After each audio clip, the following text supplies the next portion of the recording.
Fabi. Ai, boa noite. Tudo bem? Eu estava conversando aqui com o pessoal antes de você chegar e estava explicando para eles que um dos objetivos da live, não só falar de vocês, mas falar do esporte, né? Claro. Porque vocês que estão dentro aí, vocês conhecem tudo, sabem tudo, mas as pessoas que estão de fora, a gente não entende nada, né? E a diferença entre... Eu dei uma pesquisadinha, sabe, Gustavo? Entre trail running, corrida trail e corrida de montanha, né?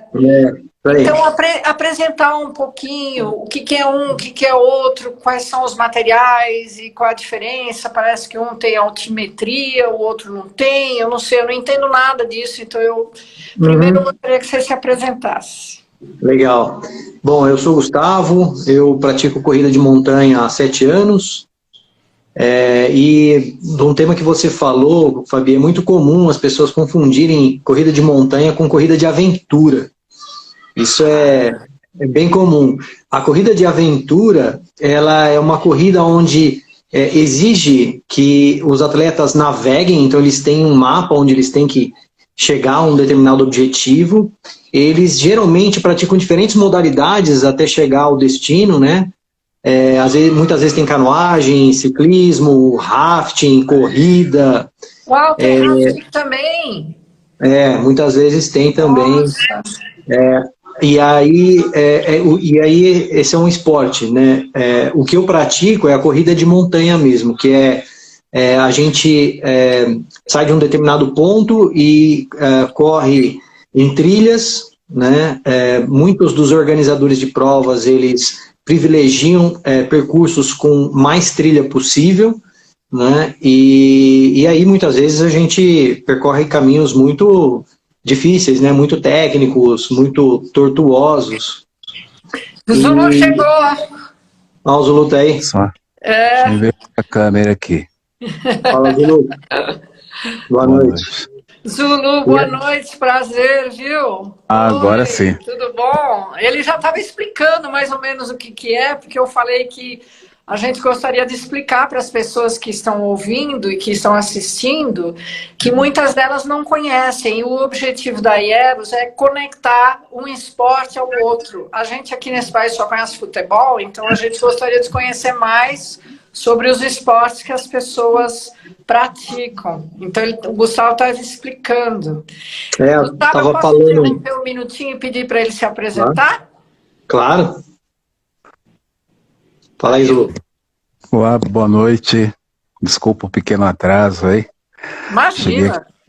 Cheguei aqui correndo. Eu sou Ailton Zulu, pratico corrida de rua e corrida de montanha há 26 anos. Sou treinador há 12 anos e é um grande prazer estar aqui essa noite para falar com vocês sobre um pouco da nossa paixão aí, que é a corrida de montanha. Opa, muito obrigada, Zulu. Bom, pode continuar, vamos lá, Gustavo. Legal, e acrescentando, a assessoria do amigo Zulu se chama Azer Running. Ok. Legal, e o Zulu, eu estava explicando para a Fabi a diferença entre corrida de aventura e corrida de montanha, né? E falando para ela um pouquinho das dificuldades que a gente tem, dos desafios que a gente tem nas provas que a gente participa. Ah, legal.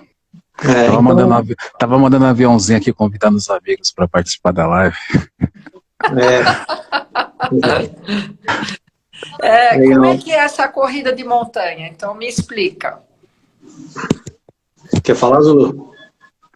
A corrida de montanha a gente poderia chamar aí de uma corrida mais rústica, né, em terrenos mais acidentados, com bastante subida, às vezes com lama, às vezes com sol, às vezes com chuva.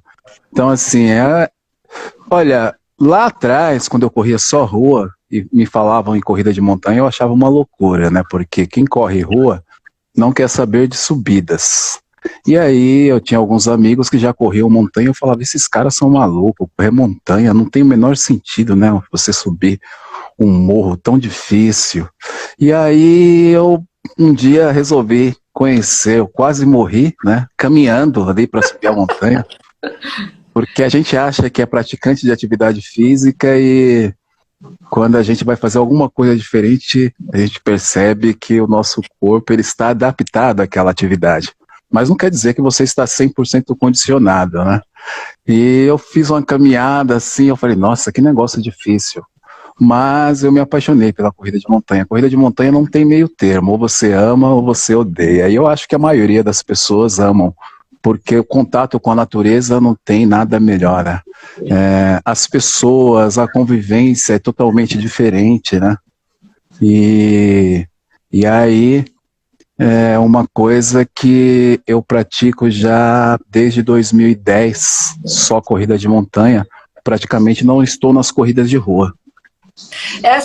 Você falou uma coisa muito interessante, que a relação das pessoas na corrida de montanha é diferente. O que você quer dizer com isso? A relação interpessoal é bem diferente. Quando a gente vai para a montanha, eu vou falar uma coisa aqui, mas é uma afirmação. O nível de competição é outro, né? Sim.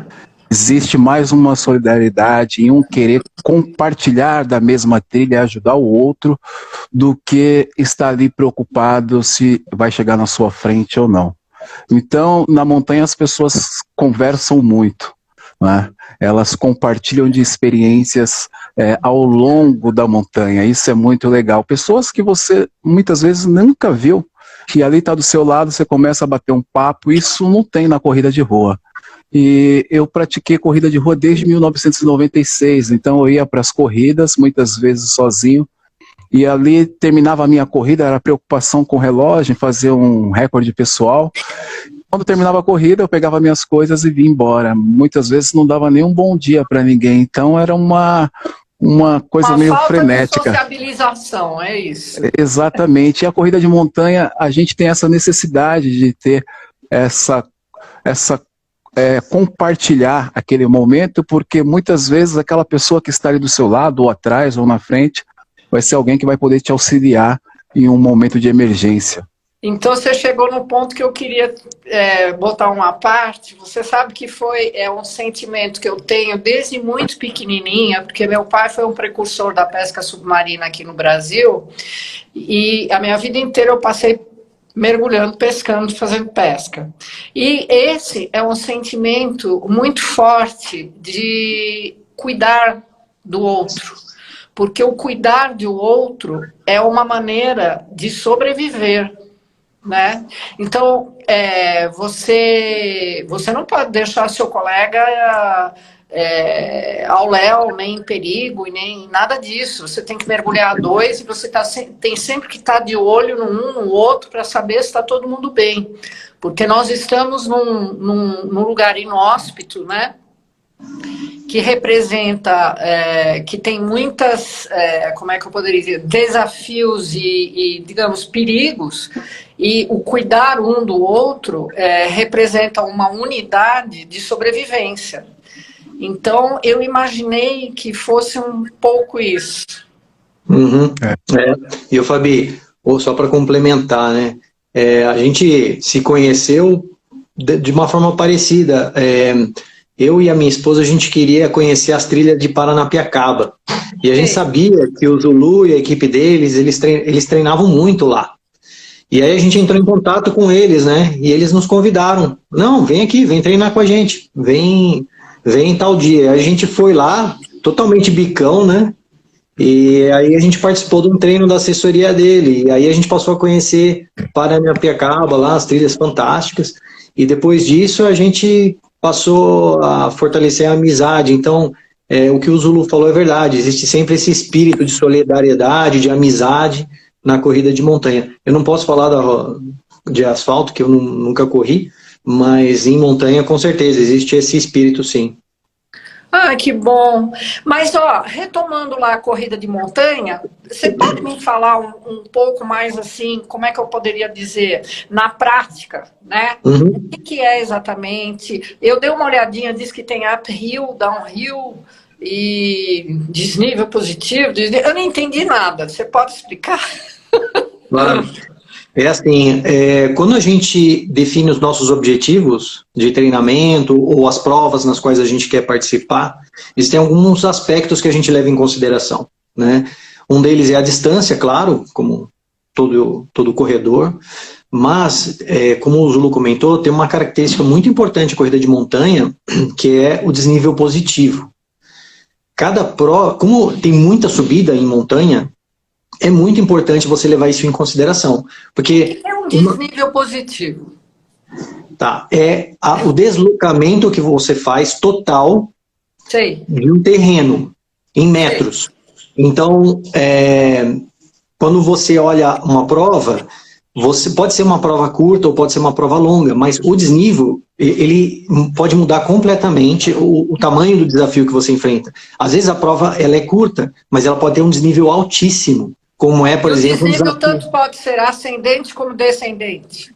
O positivo é ascendente, o negativo ele é descendente e o desnível acumulado é a soma dos dois. Ah, tá.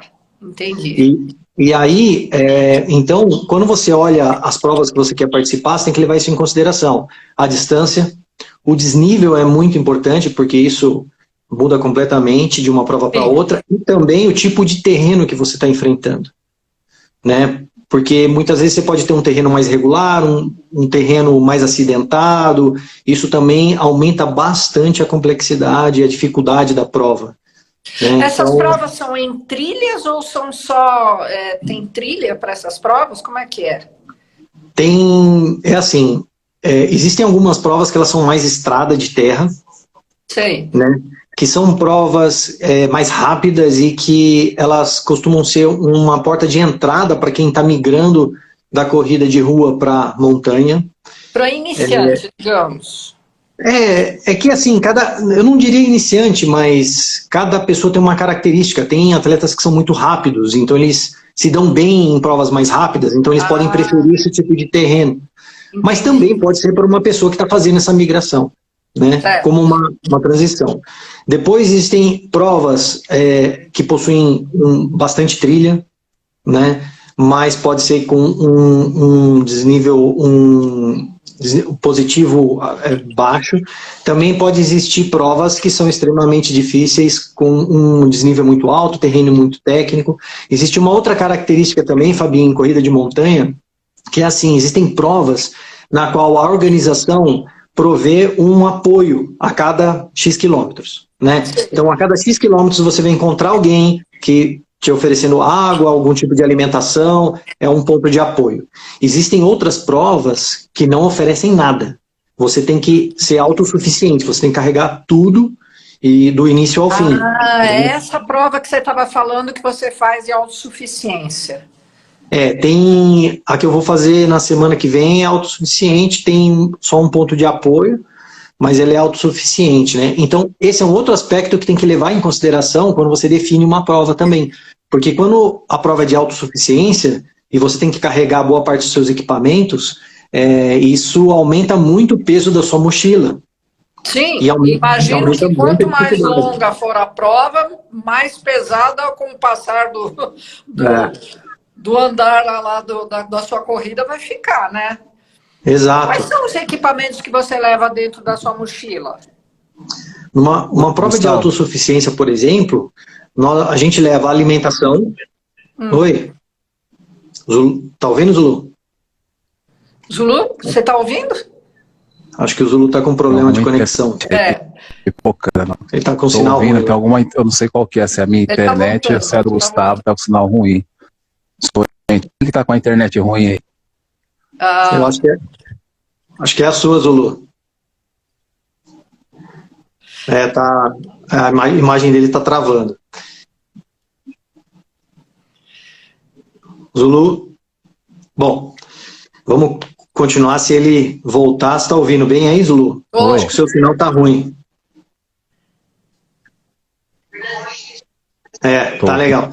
Então, é uma prova de autossuficiência, Fabi. Você tem que levar a sua alimentação, né, para o percurso, e aí você faz um cálculo de quanto tempo você vai percorrer essa distância para você definir a quantidade de alimento que você tem que levar, Né? Que tipo de alimento vocês levam? Desculpa, é interessante saber tudo isso.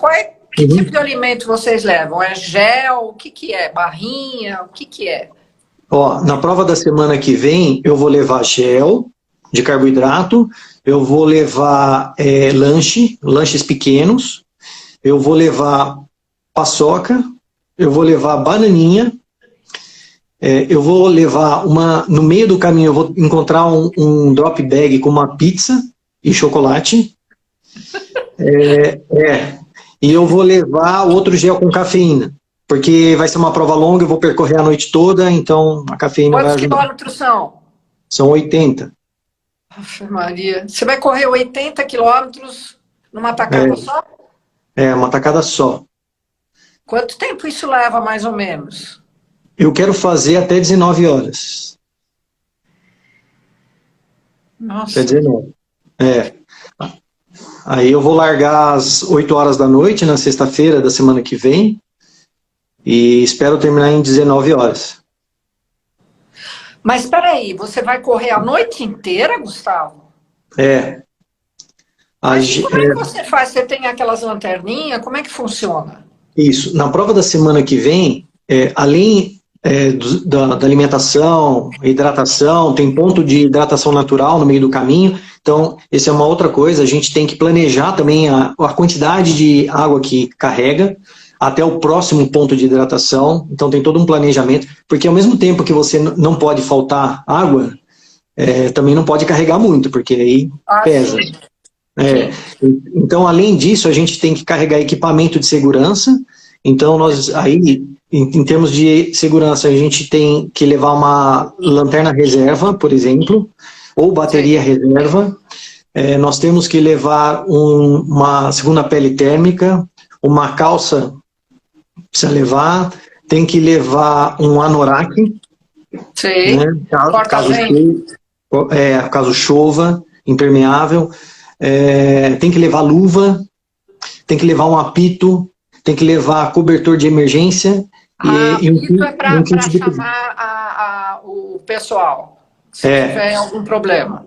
Isso. E tem que levar um kit de primeiros socorros também. O que seria esse primeiro socorro? É um kit... né? Então, essa prova que a gente vai participar, ele tem que ter um antisséptico, ele tem que ter um antihistamínico, uma pinça, ele tem que ter uma gaze, e ele tem que ter um esparadrapo, e ele tem que ter uma... Como que chama, Zulu? Para enrolar? Aquele faixa? Uma faixa, Tem que ter tudo isso no kit. Sei. Tá? Eu vou continuar fazendo pergunta idiota, porque eu sou muito ignorante. Não é idiota, não. Mas, por exemplo, quais são assim, os acidentes que mais acontecem quando vocês fazem isso? Lógico, vocês vão cair, porque escorrega, cai e tal, mas... Os riscos, né? Então, em termos de lesão, queda é comum, é bem comum, ainda mais principalmente à noite, né? Você está iluminando com uma lanterna na cabeça, você tem uma visão bem limitada, né? Então, isso traz uma dificuldade grande. Mesmo de dia também, dependendo da velocidade e do tipo de terreno, o risco de queda é bem alto. Torção de tornozelo é bem comum, né? Porque o tornozelo sofre bastante pelo tipo de terreno, e, bom, joelho sofre bastante também, né? Um outro risco que enfrenta é desidratação, é bem comum, né? Muitas pessoas querem rodar muito leve para ser bem rápido, então acaba correndo esse risco de desidratação. Em algumas provas existe o risco de hipotermia, então se você não estiver bem equipado, porque dependendo do local e dependendo da altitude, é um frio danado. É um frio danado. Então, por exemplo, a prova da semana que vem, a previsão do ponto mais alto da prova é de 0 grau. Então, você sai da cidade a 18, 19 graus e chega no topo da montanha a 0. Então, Nossa, você tem uma amplitude térmica muito alta. E tem que ter equipamento. Essa prova eu fiz em 2019, quando eu cheguei no topo dessa montanha, tinha um rapaz sendo socorrido com hipotermia pela organização, né? Esse é um outro risco. Um outro risco bem frequente em corrida de montanha, Fabi, que em prova acontece, mas o risco é menor, mas quando você está treinando o risco é maior, é você se perder no caminho. Então é isso que eu ia perguntar, porque como você tem trilha, não é? Não é trilha? Você vai seguir numa trilha ou como é? Você tem bússola, você tem que se achar? Como é que funciona? Então, quando é uma prova, por exemplo, geralmente o caminho é marcado pela organização. Eles marcam com fitas, né, pelo caminho, ou placas, ou eles colocam um staff em um determinado local para orientar o atleta, né? Além disso, alguns organizadores disponibilizam um arquivo chamado GPX, ou Track Log, que você coloca no seu GPS e você consegue seguir aquele caminho pelo seu GPS. Né? Mas quando você está praticando, fazendo um treino, por exemplo, você já não tem essa marcação. Né? Então, se você não conhece o local, muitas vezes a gente recomenda que você contrate um guia para te levar, né? Para você não correr esse risco. Ou ter o track log também no GPS para você não se perder. Mas é comum as pessoas se perderem nas trilhas. E como é que faz nesse caso? Quando o pessoal se perde, então, é um problema. É um problema, não tem telefone, né? Então, porque na maioria desses locais não tem realmente sinal de celular muitas vezes, né? Então o que eles fazem, eles primeiro tentam se localizar, caso eles não consigam, eles tentam conseguir um sinal de celular para poder entrar em contato com alguém, acionar o bombeiro para ser resgatado. Então é perigoso. Mas, e por exemplo, existe um controle quando no final da prova as pessoas, não sei, os organizadores sabem que todo mundo chegou ou falta alguém? Sabe, eles têm um controle, sim. Então, se não chegar dentro de 15 horas, é porque o coitado está perdido lá no meio do negócio. Se a organização fizer uma prova bem feita, ele vai controlar. Eles têm pontos de controle. Eles com certeza têm um controle na largada e na chegada, e eles podem criar um tipo de controle também intermediário para poder saber se todos os atletas chegaram em segurança. Zulu, qual foi a pior experiência que você teve numa dessas? Vai, conta aí. A pior experiência foi recente, agora em maio. Estão me ouvindo bem aí? Estão me ouvindo? Sim. Eu fui fazer uma prova em Paraty de 60 quilômetros. Eu só quero voltar um pouquinho lá no desnível positivo, Fabi e Gustavo. Só para entender, conhecem o Pico do Jaraguá? O Gustavo conhece, você conhece? Sim. O Pico do Jaraguá, o asfalto, ele tem 5 quilômetros. Lá da portaria até o topo, 5 quilômetros. A trilha, ela tem 1.800. Tanto a trilha quanto o asfalto, ele tem 300 de desnível positivo. A soma de todas as subidas vai dar 300 metros positivos. Seria 300 metros se a gente fosse colocar... Num prédio. Num prédio isso, assim. imagina um prédio de 300 metros. Então você vai perguntar, mas o Pico do Jaraguá só sobe, como que só tem 300 metros em 5K? Porque é a soma de todas as subidas, por isso que chama desnível positivo. Isso é positivo, estou subindo. Entendi. Né? Positivo. E o negativo, quando estou descendo. Então, neste caso do Jaraguá, o desnível positivo e o negativo, ele vai dar aproximadamente ali a mesma quantia. De 300 aproximadamente. E como o Gustavo bem falou, o acumulado dá de 600, porque você soma o positivo mais o negativo dá 600. Aí você vai perguntar, mas dá o mesmo na trilha e o mesmo no asfalto? Dá o mesmo. A diferença é justamente a inclinação da trilha. A trilha ela é mais curta, mas ela é mais inclinada. O asfalto ele é mais longo a distância, mas ele é menos inclinado. Então ele tem a mesma altimetria positiva, desnível positivo, mas com distâncias diferentes. né? Agora deixa eu voltar para a minha prova. O Gustavo... Muito obrigada, a sua explicação foi assim tremenda. Eu gosto de usar porque a maioria conhece o Pico do Jaraguá, mas as pessoas não sabem como que é feita essa soma, né, para chegar nesse número. A prova que o Gustavo vai fazer tem 5.000 e pouco, Gustavo? 5.100. 5.100. Então são 5.100 de positivo. Peraí. De positivo. Ai, nossa! Para você ter ideia, daria 18 vezes subir no Jaraguá, o desnível positivo. 18? Aproximadamente 18 vezes. Então, imagina isso só falando de subida, tá? Nós não estamos falando de descida. Então, imagina eu pegar alguém e falar assim, você vai subir aqui 18 vezes o Jaraguá, nós vamos emendar o Jaraguá 18 vezes. Seria bem interessante, daria 18 vezes dá 50, dá 4, daria aproximadamente 90 quilômetros, no caso do Jaraguá. Então, isso prova o quê? Se no Jaraguá 18 vezes 5 vai dar 90, 90 quilômetros, ele vai fazer uma prova de 80, isso quer dizer que a inclinação da prova dele é maior do que a do Pico do Jaraguá, porque é uma prova de 80, tem 10 quilômetros a menos, entendeu? Então ele tem 10 a menos... Nossa, eu tô até cansada já, mas... eu acho que eu sou nadadora, sabe, Zulu? E eu sempre acho assim que eu nado muito, mas quando eu ouço isso, eu falo assim, meu Deus... É uma prova bem... porcaria nenhuma.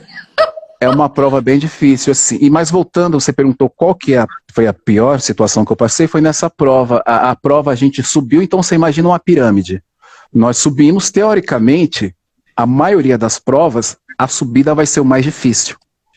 Mas a descida, acabou sendo mais difícil até para o pessoal da elite.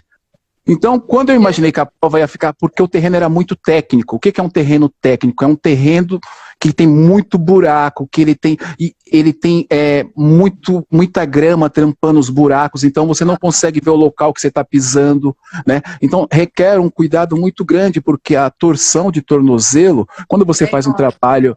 quando você faz um trabalho de propriocepção, né, que é para você trabalhar, você cria o desequilíbrio para você ter esse fortalecimento e esse equilíbrio da periferia para você ter uma comunicação com o sistema nervoso central de forma, quando os narradores falam para você ter um melhor reflexo, na verdade não é reflexo, é tempo de reação. Então, quando eu piso numa pedra ou eu piso em um local irregular, esse tempo de reação do meu tornozelo com o sistema nervoso central, ele tem que ser praticamente imediato. Por quê? Imagina que eu pisei, o meu pé virou. Se eu for pensar, já era. Então, ele precisa entender que no menor desequilíbrio possível, eu tenho que ter uma resposta mais ágil. Então, por isso que você faz o trabalho de propriocepção, porque quando você faz um movimento, qualquer movimento em falso, o seu corpo está preparado para ter uma reação. Ele está reagindo àquela situação que é uma situação, não é incomum porque nós treinamos, mas é uma situação que ele entende que ali pode ter uma lesão. Então, por isso que você faz um trabalho de propriocepção. E aí, nessa prova, na hora que eu comecei a descer, que ficou a parte fácil, teoricamente, eu levei uma queda. Eu caí. Né? É muito difícil, assim, eu cair. Mas aí eu levei um tombo. E qual que é o nosso grande erro? É quando a gente vai cair, você fazer força para não cair. Então, você imagina que a gravidade está te empurrando para o solo, juntamente com o tropeção ali, nesse caso, e aí você faz uma força ao contrário para não cair. Não tem jeito, a coisa só vai piorar. Então, quando você cai, eu brinco que é um choque, dá até um terremoto, né, um choque sísmico ali. Por quê? Imagina um cara do meu tamanho com 90 quilos batendo no solo. E aí, onde que você sente todo esse choque? Na musculatura. Normalmente eu tenho cãibra nesse momento da queda. Por quê? A gravidade e o tropeção tá me empurrando para o solo, e eu estou fazendo força para ficar. Mas quando eu caio, esse impacto ele acaba sendo mais alto. E aí eu tive uma cãibra, que eu imaginava naquele momento que era uma cãibra na panturrilha. E aí eu levantei, continuei correndo, daqui a pouco eu senti a famosa pedrada na panturrilha. E aí eu achei que tinha sido até uma cobra que tinha dado um bote na minha perna, porque é uma coisa extremamente esquisita, nunca tinha acontecido isso. Eu tomei um susto, olhei para trás, fiquei olhando para o mato, eu falei, o que aconteceu aqui? Parecia uma estilingada na panturrilha. A partir daquele momento, eu estava iniciando a descida ainda, né? eu não conseguia mais colocar o pé no chão. E aí eu estava no quilômetro 28, né? E eu sabia que ia ter um próximo PC no quilômetro 40. Só que era só descendo. E aí eu falei assim, quando chegar no 40 eu vou abandonar a prova, porque tem alguma coisa séria que eu não estou conseguindo colocar o pé no chão. Quando eu cheguei no PC só tinha água e não tinha socorrista. E eu falei assim, como que eu faço para abandonar a prova? Ele falou, olha, aqui não tem como, a gente não tem acesso a carro, você está no meio de uma trilha, você perguntou sobre trilha, né? A gente só tem cavalo aqui. Se fosse algo muito grave, a gente levaria você de cavalo, a cavalo. Mas como dá para ver que você consegue caminhar, eu sugiro que você vá até a ambulância. A ambulância está no quilômetro 53. Eu tinha chegado do 28 ao 40, com muita dificuldade. E aí eu tinha que ir do 40 ao 53, mais 13 quilômetros. E a prova era 60. Aí eu falei, eu vou passar todo esse perrengue e chegar lá, eu não vou entrar na ambulância. Até mesmo porque, para quem está vindo numa situação delicada desde o 28, faltando 7 quilômetros, eu vou continuar caminhando e vou chegar na prova. Não é um ato heróico isso. Na verdade, é um protesto. Porque se fosse algo grave, eu não conseguiria caminhar até o km 53, certo? E aí aquilo ali para mim foi um grande aprendizado. E naquele momento, conversando com aqueles senhores daquela casa que estavam apenas dando água para os corredores, eles na verdade estavam ajudando a organização, eu falei assim, se fosse uma cobra? Ele falou, quanto tempo você demorou do 28 até o 40? Aí eu falei assim, 2 horas e meia. Ele falou, se fosse uma cobra venenosa, você não estaria aqui agora conversando com a gente. Então assim, existem alguns riscos que a gente muitas vezes acaba ignorando. Né? Esse é um risco da natureza que não tem jeito, é a gente que está invadindo o território dos animais. É muito difícil ter ataque, né, assim, de cobra, a não ser que você esteja mesmo no caminho. Eu ia fazer essa pergunta, sabe? Os animais nesse meio, né? Porque... São poucos casos. À noite, então, né? Mais ainda, não? À noite a gente sabe que os bichos são noturnos, né? Eles saem para caçar à noite. Então... Eu não tenho essa experiência de passar a noite inteira igual o Gustavo já passou aí. Eu falo que eu ainda estou normal da minha cachola, né? Gustavo. Mentira, Fabi. A verdade é que ele tem medo.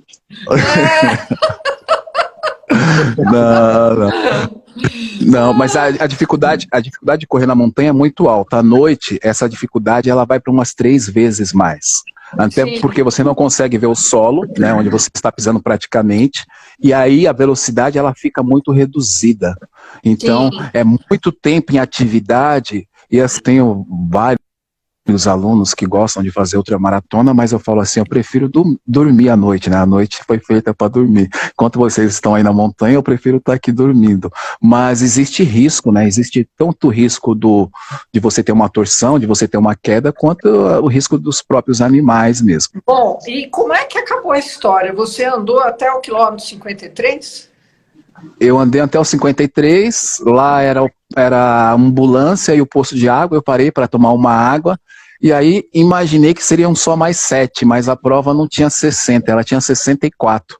Então eu caminhei mais 11K ao invés de 7. E aí, como é que chegou o seu pé lá? Olha, essa foi uma prova bem difícil, assim, porque a gente passava por rio.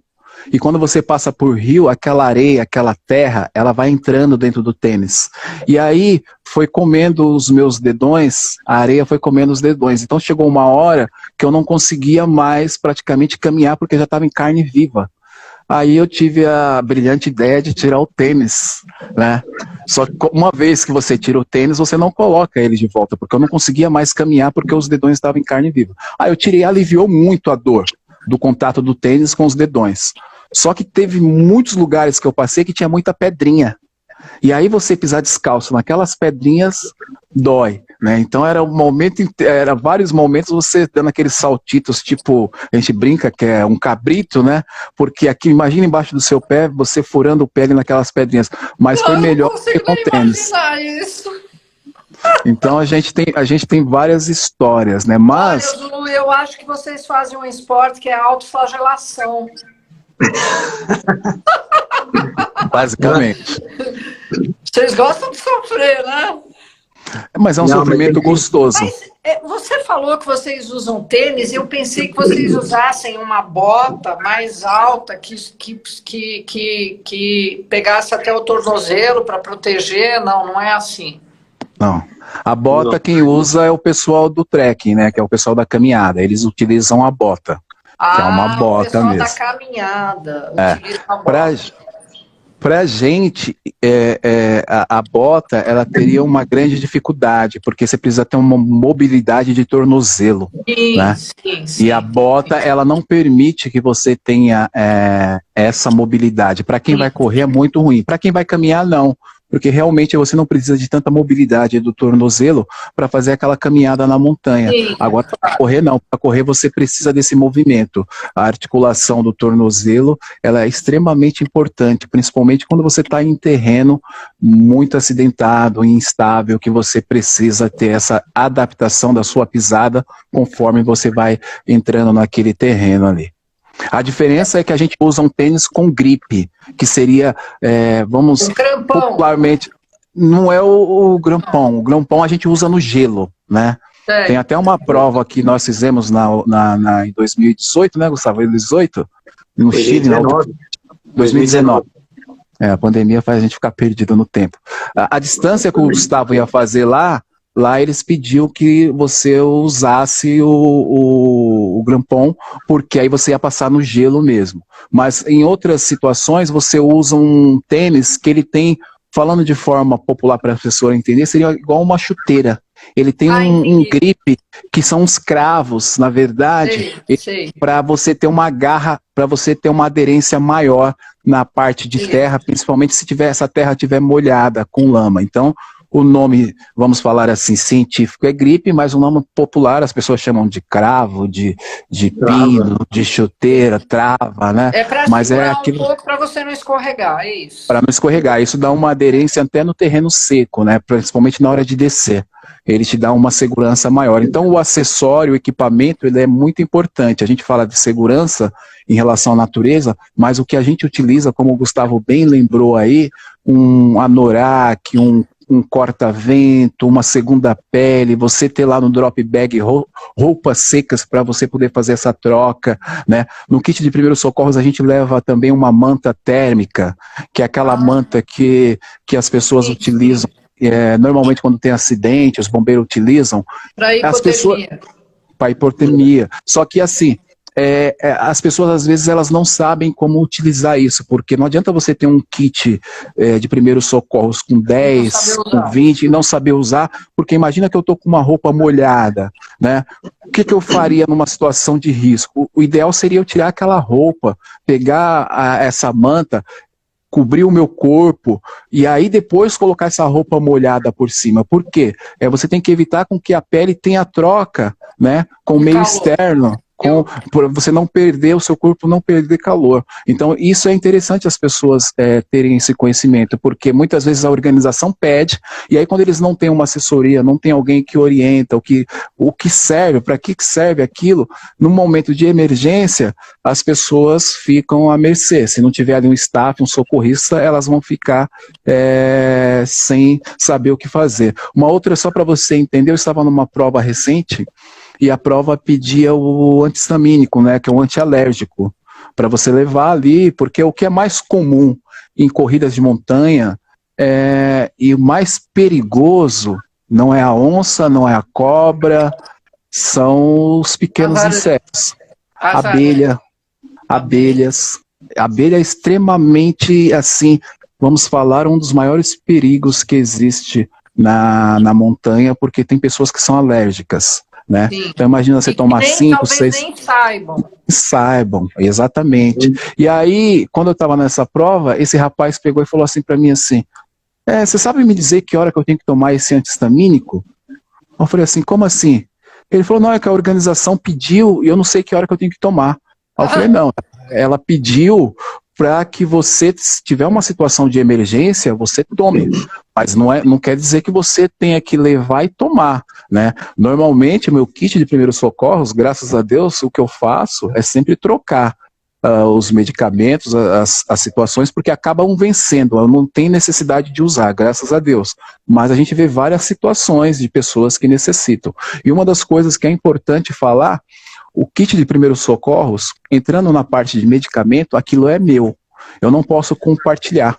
Né? Eu posso responder até criminalmente, de repente eu dar um medicamento para o Gustavo numa trilha e ele ser alérgico e ele vir a óbito, porque eu não sei se ele é alérgico àquele tipo de analgésico, aquele tipo de antialérgico. Então assim, a prescrição normalmente é feita por um médico, né? Eu fiz o kit de primeiro socorro, nós fizemos ali uma lista, mas foi um médico que fez, e aí ele não utiliza o nome popular, ele utiliza qual que é a finalidade daquele medicamento e para quê. E aí você tem que saber, né, se você é alérgico àquela substância ou não. Agora imagina uma pessoa que está passando mal numa trilha, e aí você vai dar um medicamento, coloca o medicamento na mão dela, na boca dela, e aí acontece alguma coisa ruim. Você vai responder criminalmente por isso. Então, as outras coisas é possível compartilhar, como a gente já compartilhou em acidentes, das pessoas caírem, ter situações de machucado, e aí você vai ali, coloca um antisséptico, coloca uma faixa, coloca uma gases, pega um algodão, pega um band-aid. Isso pode ser compartilhado, mas o medicamento nunca. Deixa eu fazer uma pergunta, são duas perguntinhas. Como é que acabou a história do seu pé? Meu pé tá sempre pronto para outra. Não, e assim, você chegou lá, você foi ao médico, você engessou, o que aconteceu? Não, eu cheguei, eu só queria comer. Tava com muita fome. Prioridades. Prioridade sempre. Não, o pé era mesmo só um machucado ali. É muito comum, né, se você olhar para o corredor, principalmente de corredor de montanha, não ter as unhas, né, principalmente as unhas dos dedões. Então, assim, eu tô aqui sem as minhas duas unhas dos dedões dos pés. Então, assim... Isso facilita ou atrapalha? Quando a gente está correndo, atrapalha, porque normalmente vai ser um machucado. O que acontece? O atrito do tênis e o tipo de terreno, e se o tênis está molhado, ele começa a bater ali na ponta do pé. Escuta, Zulu, vem cá, me fala uma coisa. Eu tenho visto, assim, gente que usa aqueles negocinhos de silicone. Isso aí não serve, não ajuda? Já usei, já. Serve mais ou menos por umas 3 horas de prova. Depois aquilo ali se autodestrói. Né? Imagina, vamos lá, vamos pegar o Zulu como exemplo, 90 quilos, descendo são quase 500 quilos. O silicone ele não suporta, porque principalmente o dedão do pé é onde você faz o primeiro contato ali com o solo. Então, esse é um... um prênsil, né? Assim, é que nem o nosso dedão, seria exatamente. O ponto de apoio principal. O ponto de apoio principal é o dedão. Sem os dedões do pé, seria praticamente impossível a gente se manter equilibrado em pé. Então, assim, mas é algo que já virou, assim, vamos dizer que uma rotina, né? Hoje a gente acaba fazendo uma troca de equipamentos, de acessórios, de tênis, de meia, né? Em situações que você sabe que você vai pegar areia, você acaba fazendo um curativo já com esparadrapo ali no dedão, você passa ali uma vaselina, um antiatrito também, que vai facilitar e vai ajudar. Então, assim, a tecnologia, ela acaba ajudando a gente demais, não somente em relação aos equipamentos e acessórios, mas também em relação à alimentação, né? A gente fica muitas horas em atividade, e quem fica muitas horas em atividade tem que saber comer, porque se não souber comer, ele não vai aguentar, o gelzinho não vai segurar. Então, aí, ó, deixa eu te fazer uma pergunta que vocês podem não responder, mas é uma curiosidade que me passou pela cabeça. Vocês ficam, quantas horas, você falou 17 horas, né, que você vai fazer sua corrida, 17 ou 19? 19 horas. 19 horas, ok. Como é que eu vou fazer essa pergunta? Como é que vocês fazem se vocês tiverem necessidade fisiológica?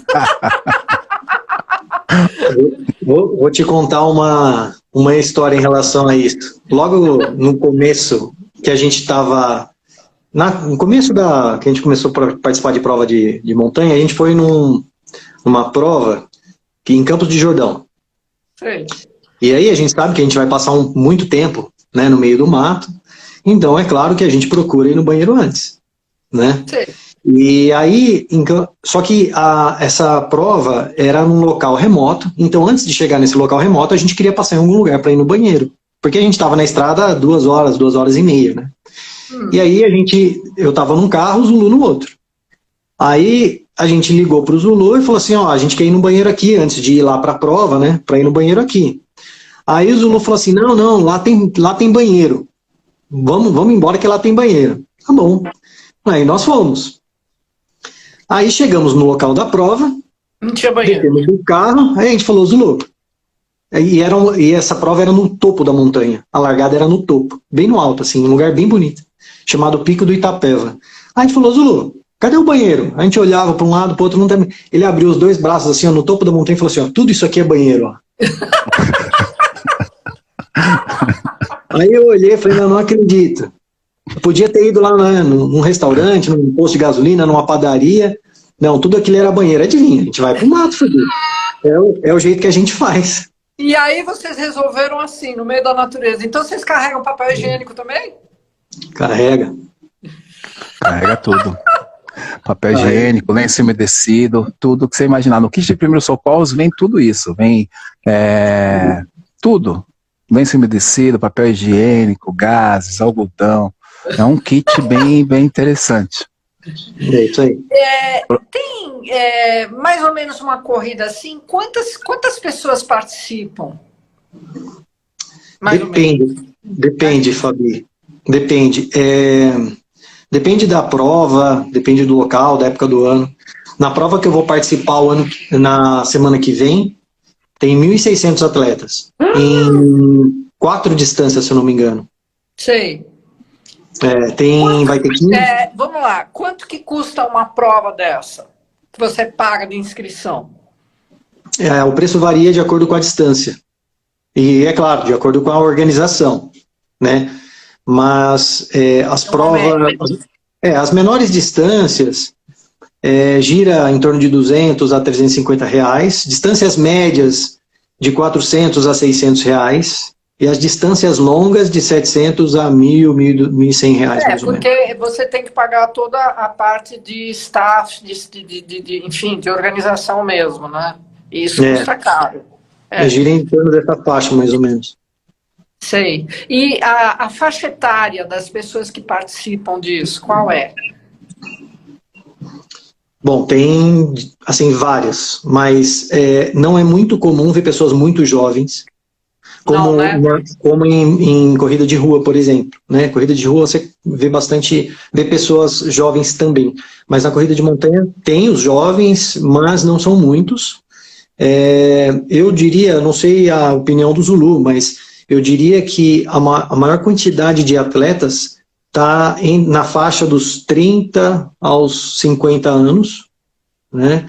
Mais ainda eu acho dos 40 aos 50, é a minha impressão, dos 40 aos 50 tem mais atletas, e depois tem a faixa dos 50 aos 60 e tem dos 60 para cima. Mas a gente então, tem aí essa prova é dividida por faixa etária ou não? É tudo misturado, todo mundo junto? A largada é todo mundo junto, geralmente. Sim, né? Mas depois o resultado é dividido por faixa etária? Por faixa etária. Tá. E aí o que ganha? Uma medalhinha? Depende da prova. Eles fazem uma classificação. Primeiro tem a classificação geral. Tem alguns organizadores que fazem do primeiro ao quinto colocado geral, ou do primeiro... geralmente é do primeiro ao quinto. E depois, por faixa etária, é do primeiro ao terceiro. Né? Tem algumas poucas provas que oferecem alguns prêmios. Né? Ou dinheiro, ou produto, ou voucher. Tem dinheiro também. Ai, que bom saber disso. Mas é raro, é bem raro. Raro. É raro. Bem raro. Bom, gente, então, vocês organizadores, faz favor de mudar isso aí. Olha, eu acho que dinheiro hoje, eu acho que eu vi umas 2 ou 3 provas só, assim. A gente está falando de centenas. Porque na natação eu não vi nunca nenhuma. Mas assim, é uma coisa bem difícil. E só voltando à faixa etária, Gustavo, eu acho que é acima dos 40. A maioria das pessoas estão acima dos 40. E você acha que tem algum motivo físico para isso? Ou é simplesmente por um... por que você acha que são essas pessoas mais master, assim, que participam disso? Eu acredito que é é o primeiro contato com a modalidade, com a atividade. Então, assim, se um jovem ele começou a correr cedo a prova de rua, a corrida de rua, é possível que ele vai demorar aí um tempo para chegar até a montanha. É muito difícil acontecer igual aconteceu com o Gustavo, já iniciar na montanha. O número de pessoas que iniciam correndo na montanha é muito pequeno. Normalmente as pessoas vêm de uma transição da corrida de rua. E se você pegar mesmo na corrida de rua, não tem muitos jovens. A faixa etária ali de 18 a 20, 25 anos é uma faixa etária que você não encontra, né, na prática da atividade. E aí as pessoas começam acima de 25 anos. Então, para chegar na montanha, quando elas já chegam ali acima dos 30 anos. Tanto que a gente brinca, né? Ah, que vontade de ter 30 anos, porque seria muito mais fácil subir no pódio, na faixa etária. A faixa etária que é a minha do Gustavo, que normalmente eles acabam colocando ali de 40 a 49, é uma das mais difíceis que existe. Por quê? São corredores que têm muita experiência, estão muito tempo, né, ali praticando atividade, no mínimo ali de 10 anos ou até mais, e ele já vem com essa longa jornada. Então, assim, são pessoas, e eu falo que na corrida, a corrida talvez seja o esporte mais democrático em relação a isso. Eu falo que ela não tem esse preconceito, né? Porque ninguém pergunta a sua idade, ou fala que você não... Tem um amigo nosso, o Manezinho, que ele tem 68 anos. Que legal! Como é que ele chama? Manuel. Manuel. Só que assim, ele corre igual a gente fala igual um garoto, mas a gente sabe que os garotos não correm. Mas é uma expressão para ver o quanto ele corre, né? Mas olha, desculpa, você me mandou um vídeo apresentando o Délcio, né? Uhum. O Délcio que você me mandou, não foi que você conheceu ele na corrida? Lá em Itamonte, Zulu. Isso. É um senhor de quase 70 anos, né? Ah, sim. Você conhece ele? Inclusive, ele terminou a prova junto com o Zulu. É mesmo? Uhum. Foi assim, por isso que eu falo que é um esporte democrático, e a gente fez essa prova lá em Itamonte, era uma prova extremamente difícil, 35 quilômetros, deu 6 horas e pouquinho de prova. Esse senhor, eu alcancei ele no quilômetro 30. Ele já estava na minha frente há muito tempo. E quando eu cheguei no 30, que eu olhei, eu falei assim, caraca, meu, ele corre, porque era um terreno difícil, era um terreno técnico. Ali tudo bem, ali a gente tinha chegado numa estrada para finalizar a prova, mas ali ele já tinha passado por momentos bem difíceis, assim. E aí eu fiquei conversando com ele ali um tempo, né, e ele falou, não, se você quiser ir embora, pode ir. Eu falei, não, me dê a honra de chegar ao seu lado, né. E por quê? As pessoas... Por isso que eu falo que a corrida de montanha é diferente. Isso nos dá orgulho, você chegar com alguém que você sabe que ela tem uma idade maior que a sua. E aquilo serve como inspiração. E eu brinquei com ele, eu falei assim, eu não preciso chegar correndo na sua idade, mas eu quero chegar na sua idade. Né? Eu não sei se a minha geração chega... Fazendo isso, né? Se for fazendo isso, ótimo, excelente, mas só de estar vivo vai ser uma grande vitória. Então, assim, correndo... do jeito que ele corre, é algo que eu não consigo imaginar. Por quê? Hoje, com a minha idade, se eu estou ali correndo um pouco menos, eu teria que evoluir muito nesse decorrer. Então, muitas vezes são pessoas que estão há 20, 30 anos em atividade, né, em movimento. Eu gosto de falar em movimento, porque a atividade acaba parecendo que é uma coisa estruturada. E nem sempre você precisa de algo estruturado, você precisa estar bem, você precisa estar se movimentando, você precisa sentir o flow ali, o prazer, né? Não somente na questão de estruturar o exercício e ter a obrigação de querer fazer porque está na planilha, porque o treinador prescreveu o treino. Não, a atividade ela se torna prazerosa e você tem ganho quando você para com essa cobrança. Né? É muito legal você baixar o tempo nas provas, é muito legal subir no pódio, mas quando você entende que o movimento ele é mais importante que toda a estruturação, a gente começa a entrar num outro patamar de atividade física, né? Porque o exercício físico ele não deixa de ser uma agressão ao organismo, e essa agressão ela só consegue ser controlada se você não colocar uma cobrança de forma exagerada naquilo que você está fazendo. Porque a gente brinca, mas é uma verdade, até água demais faz mal. Imagina você, né? Então, é importante ter uns controles. O Gustavo ele vai fazer uma prova de 80K, mas ele não faz isso todos os meses, né? Imagina se ele fizesse isso todo mês. Ia chegar uma hora e eu falo isso, né? Eu falo, nós somos como um carro. Nós temos uma vida útil de quilômetros a percorrer durante. Você quer fazer tudo agora ou quer dividir isso em várias etapas? Eu prefiro dividir em várias etapas, em vários anos, né? Então a gente tem que ter esse controle. Você pode ir lá, fazer uma prova longa, recupera, descansa. E aí não é recuar, viu, Fabi? Quando você, igual o Gustavo, ele vai lá fazer uma prova de 80K. Se daqui um mês ele fizer uma prova de 50, de 40, de 30, não é um passo atrás. Não. Mesmo porque acredito que as dificuldades sejam outras. Exatamente. São duas coisas diferentes. Mas é que eu escuto muita gente falando assim, ó, tem um amigo nosso, que o Gustavo conhece, ele falou assim, olha, vai ser a minha última prova de 80, a partir do ano que vem eu só faço prova de 100. Eu me recuso a voltar na distância. Eu falo, isso é um grande erro. Né? É um pensamento que ele é equivocado, porque muitas vezes esse passo que você acha que está dando passo atrás, na verdade é para você dar 2 à frente depois, porque o nosso organismo ele precisa se restabelecer e ali ter condições de você melhorar ele, porque o que acontece com o nosso organismo durante a atividade? É uma agressão e ele precisa da supercompensação. Como essa supercompensação acontece? Como que ele tampa esse buraco que foi feito, ilustrando? Com o descanso e alimentação. E aí ele te dá condições de você ter uma adaptação e você melhorar o seu condicionamento. O condicionamento físico é exatamente isso. Você vai lá, faz atividade, você vai lá, Fabi, nada, 30 chegadas. O seu organismo achou que foi algo exaustivo. Mas se você der condições a ele, der comida a ele e der descanso, ele vai tampar esse buraco das 30 chegadas e vai te dar condições de fazer 35.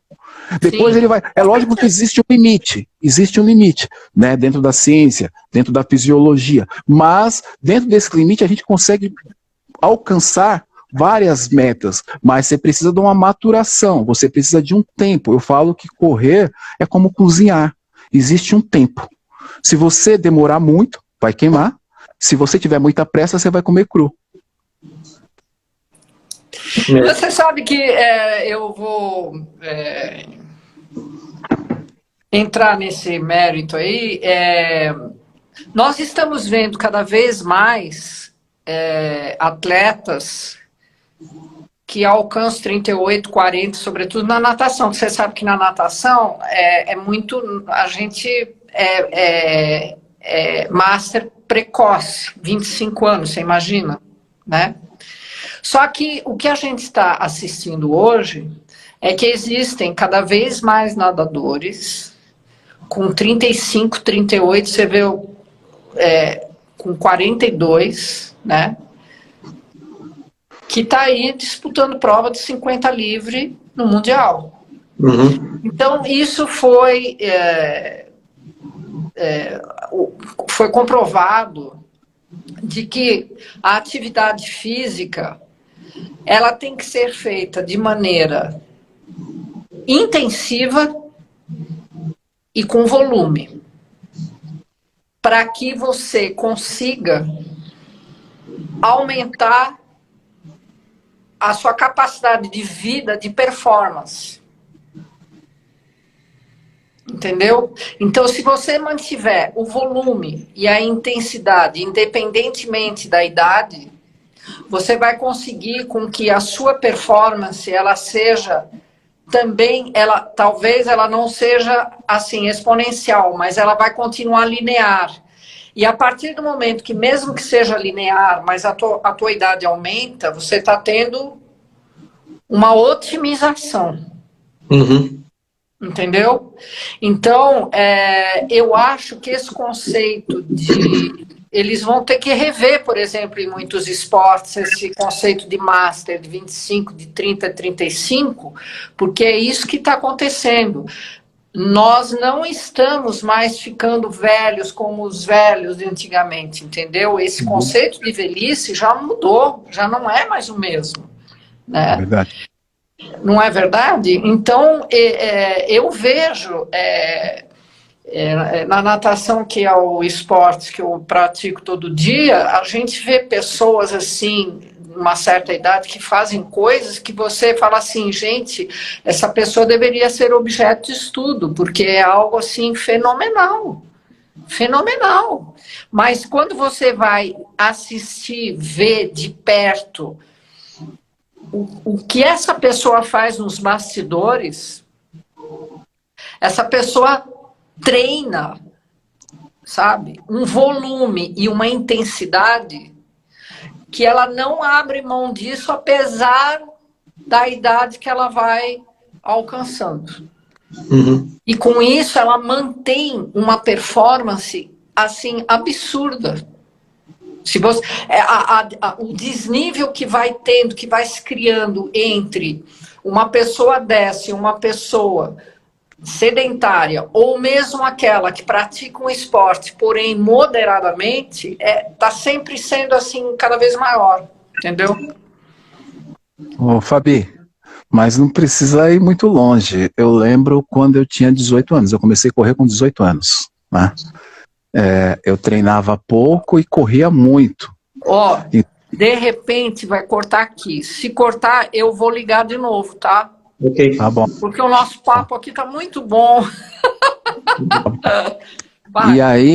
E aí, Fabi, eu lembro que eu comecei a correr aos 18 anos. E eu treinava pouco e corria muito. Hoje é o contrário, eu tenho que treinar muito e em termos de performance para correr pouco. Então, como que é feita essa supercompensação? É justamente você aumentando o volume, a quantidade, né, de dias de treino. Tem essa necessidade, porque com 18 anos pode-se dizer que eu tinha 4 pulmões, né? Hoje eu tenho meio. Então, por quê? Você precisa de um volume maior de atividade para você manter o condicionamento. Você sabe que a musculatura ela vai perdendo ao longo dos anos a sua capacidade motora, a sua capacidade de força. E como que você faz essa compensação? Com treinamento. Então, hoje, se eu fizer o treino que eu fazia aos 18 anos, eu não corro, né? Por quê? Lá, praticamente, era uma corrida de criança, uma corrida nata ali, sem muito preparo, mas para performance era bom, mas não para uma, igual você falou, não para uma curva você manter ali algo linear, algo prolongado. Então você precisa de mais dias de treino. Isso é importante. Eu sempre uso uma foto, Fabi, já usei com os alunos várias vezes, do Phelps, no Rio, na Olimpíada. E ali, para mim, está o grande segredo, não é só a questão do treinamento. Se você olhar a foto na raia, que ele está vencendo uma das provas, ele está olhando para frente e o competidor do lado está olhando para ele. Ele não está preocupado com quem está do lado dele, porque ele sabe o que tem que ser feito, ele treinou para aquilo. E quando eu falo, e eu uso essa foto para falar justamente isso para os alunos, quando você olha para o lado, você tropeça, você tem que olhar para frente, para o seu foco, né? E aí isso faz muita diferença. Você falou sobre o Master, eu estava pensando hoje no futebol. Quantos jogadores hoje estão jogando futebol profissional com 40 anos? Antigamente era impossível você imaginar isso. É verdade. A carreira acabava com 28, 29, 30 anos, né? Hoje, você pega o Zé Roberto, que eu acho que a maioria conhece, que jogou por último aí no Palmeiras, a performance do cara hoje, você fala, olha o corpo do cara, o cara continua em atividade, o cara continua em forma, né? Esse cara, se ele for jogar, ele joga ainda, ele tem condições físicas de jogar, né? Pode não correr como corria com 18 anos, mas dentro do futebol, hoje a gente sabe que eles colocam a bola para correr, não tem necessidade de correr tanto como a gente imaginava que a preparação física seria predominante, nem sempre, né? Qual é a preparação física que vocês fazem? Fala aí, Gustavo. Bom, assim que a gente define um calendário de provas, né, a gente planeja, faz todo um planejamento de preparação. Para uma prova que nem a que eu vou fazer semana que vem, é uma preparação de 5 a 6 meses. Então a gente tem todo um plano de treinamento, né, nesses 5, 6 meses. É assim, é mais ou menos que nem a natação, Gustavo. Por exemplo, chega no início do ano, sai lá a lista de provas que vai ter.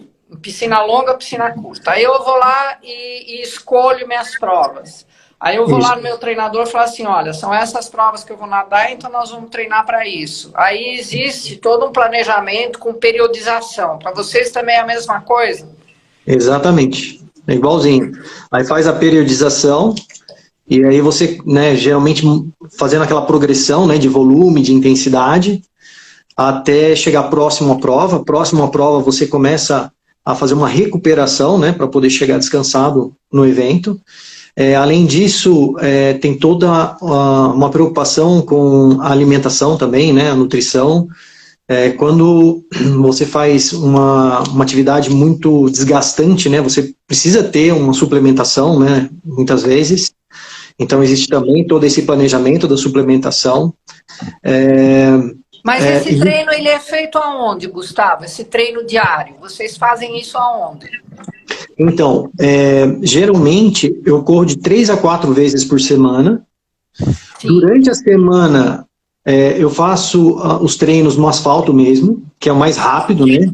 Sei. Então, eu e a minha esposa, a gente corre de manhã, ou às vezes de madrugada, né? Dependendo da necessidade. A gente também tem uns causos dessas histórias, hein?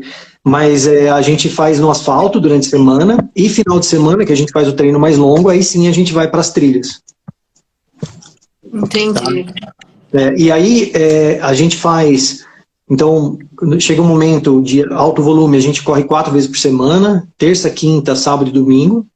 Seria quantos de corrida, assim, mais ou menos, diária? Então, no auge do volume, assim, a gente, durante a semana, a gente corre uns 14 quilômetros na terça, uns 14 na quinta. Aí no sábado a gente chega a correr até 30 quilômetros e no domingo pode correr uns 20. Esse é o volume máximo que a gente chega para uma prova longa. Entre os dias da corrida a gente faz fortalecimento. Então a gente vai para a academia e faz um trabalho específico de fortalecimento geral, mas com um foco grande nos membros inferiores. Mas assim, você faz, por exemplo, exercícios para proteger o joelho, para dar força para o tornozelo, essas coisas assim? Exatamente, fortalecimento de panturrilha, quadríceps, posterior, glúteos. Então é para proteger todas as articulações. A gente faz a propriocepção, que o Zolu comentou, né, para fortalecimento aí de tornozelo, para tornar cada vez mais rápido a reação. E a gente também faz a musculação. Geralmente, para provas de longa distância e resistência, né, a gente faz séries com bastante repetição, baixa carga, né? Então o fortalecimento também é bastante importante para você suportar o esforço, mas também para proteger o seu corpo. E outra coisa, assim, é importante, por exemplo, o peso de cada um? Faz bastante diferença o peso, Fabi. O joelho, coitado, agradece, né? Como o Bruno comentou, a corrida é muito democrático, sem dúvida, né? A gente tem pessoas com diferentes perfis, idades, mas sem dúvida o peso é um fator predominante aí para a performance, né? E é por isso que é muito comum você ver pessoas muito magras na corrida, e isso faz muita diferença em todos os aspectos, né? Subindo ou descendo. É claro que descendo isso poupa suas articulações, né? Para subir, você estando mais leve, isso facilita muito. Sim. Então, por exemplo, tem provas que você leva a mochila de 3 a 4 quilos. Então, se você emagrecer 3 a 4 quilos, vai ajudar um absurdo, né? Então, isso faz muita diferença também. Isso aí eu posso falar que eu entendo, hein, Gustavo, de peso. Na verdade... Mas quanto você mede? Quanto você mede? 1,80. Quanto você pesa? 90 quilos. Mas deve ser tudo músculo, porque pela foto aí que vocês todos são musculosos. Não é não. Não é não, mas o que acontece, Fabi, é que a dinâmica, principalmente para subir a montanha, é diferente da corrida. O Gustavo comentou sobre prova de estrada, que seria muito similar a prova de rua, né, que você consegue ter uma biomecânica e uma dinâmica diferente. Por uma pessoa pesada, vamos considerar que eu sou pesado para a corrida de montanha, mas numa dinâmica de corrida, parecida com a corrida de rua, isso não interfere muito.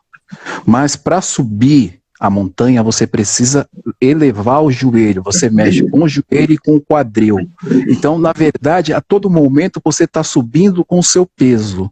Você sobe, e cada vez, principalmente para o lado de Serra Fina, a gente brinca que existe uma montanha atrás da outra, e a que está atrás é mais alta que a primeira. Então, é um terreno extremamente difícil. Então, quanto mais pesado você estiver, mais peso você vai carregar. E quanto mais horas você ficar em atividade, maior fica esse peso, né? Porque a musculatura ela vai perdendo a sua eficiência, ela vai perdendo toda a capacidade motora, capacidade de força. Então, o que era 10 quilos no início de uma atividade que vai durar 8, 10 horas, esses 10 quilos, ao final, ele está com mais de 50. Por isso que aquela sensação de fadiga e exaustão e que acabou o mundo, ela é muito evidente para quem passa por situações assim.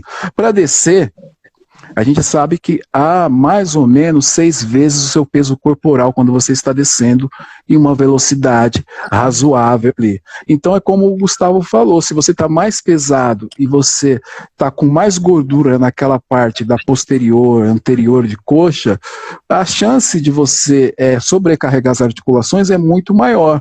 Se eu estou menos pesado, eu estou carregando.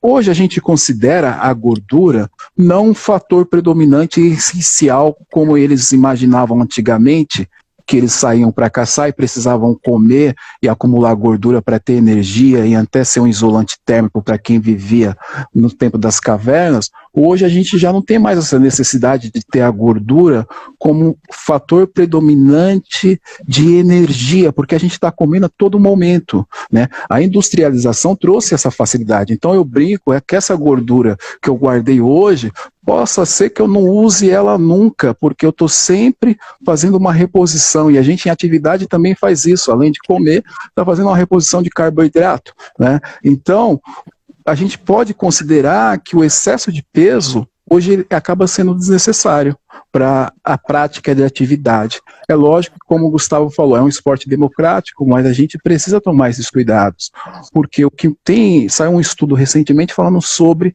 sedentários ativos. O que são sedentários ativos? São pessoas que fazem atividade física, mas ela se tornou um sedentário ativo porque o nível de atividade não é suficiente para que a capacidade cardiorrespiratória dela venha fazer com que ela tenha ganho. Então, a gente vê muitos casos de várias pessoas que sofrem alguma situação cardiorrespiratória e a pessoa olha para outra e fala assim, mas ele não era praticante de atividade física? E aí eu brinco. O seu coração estava batendo ou apanhando? Porque muitas vezes você vai estar fazendo uma atividade em que o seu coração está apanhando e não batendo. É uma brincadeira, mas é uma verdade. Quando você faz muito intenso e de forma esporádica, ou muito longo de forma esporádica, na verdade, você sabe qual que seria o conselho? Não faça nada. Porque você está colocando o seu organismo, o seu corpo e a sua vida em risco, porque você faz algo esporádico, você faz algo que não é constante. Não há uma adaptação do seu corpo para que isso venha trazer benefícios, e sim uma agressão física. E essa agressão, como eu falei anteriormente, ela só é controlada, entre aspas, quando você tem uma constância. E essa constância é você ir fazendo essas doses de forma homeopática, até você conseguir suportar mais cargas e mais cargas, lógico, que com um limite. Que aula! Me fala uma coisa, na corrida de montanha tem limite de altitude? Não. Não tem. Não? Não. Você pode correr, por exemplo, uma montanha de 4.000, 5.000? Então, é claro que quanto mais alto, maior o desafio. Né? Sim. Existem alguns organizadores que eles adotam como estratégia de marketing, né, tornar a prova mais difícil possível. Né? Então, vai procurar uma prova com uma altitude elevada.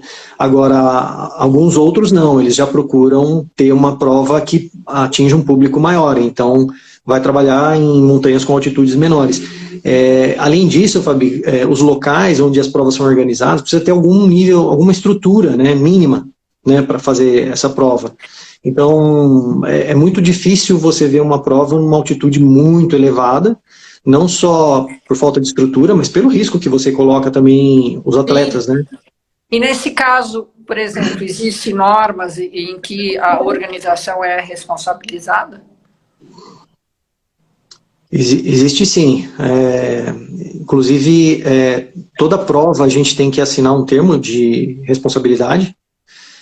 Muitas provas exigem um atestado médico com validade de no máximo 6 meses para você poder participar. Então, os organizadores têm a sua responsabilidade e os atletas também, né? Porque, afinal de contas, cada um, o organizador tem que prover toda a estrutura necessária, né? Para ter segurança, resgate, enfim, mas os atletas também têm que ter consciência que eles também são responsáveis pelas suas próprias vidas, né? Sim, claro. Um perigo, né? Teve um caso há um ano, mais ou menos, 1 ano e meio atrás, de uma prova na China, em que 20 e poucos atletas morreram de hipotermia. Isso foi, assim, uma das maiores tragédias em prova de montanha. Eles foram... Eu ouvi alguma coisa, agora que você está falando, me veio a lembrança, assim, que eu ouvi alguma coisa sobre isso. Porque o que acontece, o clima em montanha, ele é muito diferente. Quem não está acostumado, até a gente que costuma frequentar, às vezes a gente se surpreende ainda. Mas o clima de montanha é totalmente diferente. Você quer dizer, assim, tem mais umidade ou é a temperatura que muda mesmo? É assim, ó, a cada 100 metros que você sobe, em média, a temperatura cai 0,7 grau. Então, você imagina, uma prova de 5 mil, né? Nossa, eu vou atingir uma altitude de quase 3 mil metros de altitude. Então, você imagina que a amplitude térmica é grande. Como eu comentei, né? Eu saio a 18 graus da cidade, posso chegar no topo da montanha zero. Além disso, Fabi, o clima muda mais rápido no alto da montanha do que na cidade ou em altitude mais baixa. Ele muda muito rápido. Então, pode estar o sol que for, ou a abertura de repente vira. Né? E que foi exatamente o que aconteceu nessa prova na China. O clima mudou de repente e os atletas não estavam preparados, ou não tinham equipamento para suportar aquele clima. E aí eles acabaram, infelizmente, falecendo lá no local. Nossa, e nesse caso, desculpa, mas como é que faz? A organização que retira essas pessoas? Não só, eu acho que aí são as autoridades locais. Assim, você tem seguros específicos para isso? Tem. A organização exige, é obrigatório, né? Você tem um seguro. Nós vamos fazer uma prova Ultrafjord no Chile em 2019, o Gustavo, a Cláudia, eu. E a organização, ela é um item obrigatório, você ter seguro, e principalmente se houver uma necessidade de você utilizar o hospital local. Então esse seguro tem que custear a sua estadia, ou quantos dias você vai precisar ficar no hospital, porque a organização ela não se responsabiliza por esse gasto. Então, por isso que você tem que ter esse seguro saúde. E uma coisa que o Gustavo falou que é bem importante é exatamente isso. Então, imagina que eu estou aqui na cidade de Passa Quatro, e estou indo fazer uma corrida na montanha. Eu vou até a Pedra da Mina. Eu vou chegar a 2.000 e... não me recordo agora exatamente, vamos colocar 2.700. Não sei exatamente o número. Mas eu saí daqui, eu estou aqui a 28. O que acontece normalmente, Fabi? A pessoa fala assim, não, tá quente, eu não preciso levar corta-vento, não preciso levar uma segunda pele. Olha a temperatura que tá aqui, tá quase 30. E aí, a cada 100 metros, há uma variação de temperatura para quase 0,7, quase 1, né? Como o Gustavo bem falou. Então imagina a cada 100 metros, se você chegar a 1.000 metros, você já baixou aí 7 a 10, né? De 7 a 10. Então, se você subir 2.000, Então você vai pegando essa conta, e isso que o Gustavo falou, a gente percebe aqui em Paranapiacaba, você não precisa ir longe. Paranapiacaba a gente não considera nenhuma montanha, tá? A gente considera um morrete ali. E a temperatura da cidade para quando você chega na torre já é uma mudança assim muito grande de escurecer no meio do mato. Então você olha e fala assim, nossa, em menos de 3 minutos isso aqui tá um breu, acabou, cadê a luz, né? E de ter uma chuva de tempestade, de ventania, então a gente já pegou várias situações. Agora, eu vou te cortar. Qual é a pergunta que eu tenho é a seguinte, porque me veio a lembrança uma coisa. Essa diminuição de temperatura, ela só depende da altitude, ela independe se a montanha é de pedra, de areia ou de mata. Sim, e aí também tem uma questão da temporada. Então tem temporada que Serra Fina, eles aconselham você não subir a montanha. Porque naquela temporada a chuva, o vendaval é algo muito extremo. Então você sabe que você vai estar em um campo aberto, com muita chuva, com muito vento. Então a chance de dar errado, eles chamam de tempestade feita, né? Mas não é uma tempestade perfeita, porque na verdade são algumas variáveis que elas se encontram, e nesse caso é para um caos, é para algo ruim, é muito grande. Então não basta eu ir na montanha. Eu não posso chegar e falar para o Gustavo, e a gente viu isso muito depois que apareceu na televisão. Serra Fina apareceu na televisão lindamente, aquelas montanhas, uma atrás da outra. Na semana seguinte, tinha gente pegando a mochila, colocando nas costas e indo para Serra Fina. Só que a pessoa não sabe, não tem uma orientação, como o Gustavo bem falou, até agora há pouco a Luísa, aí, um dos nossos guias de São Bento, estava acompanhando a live.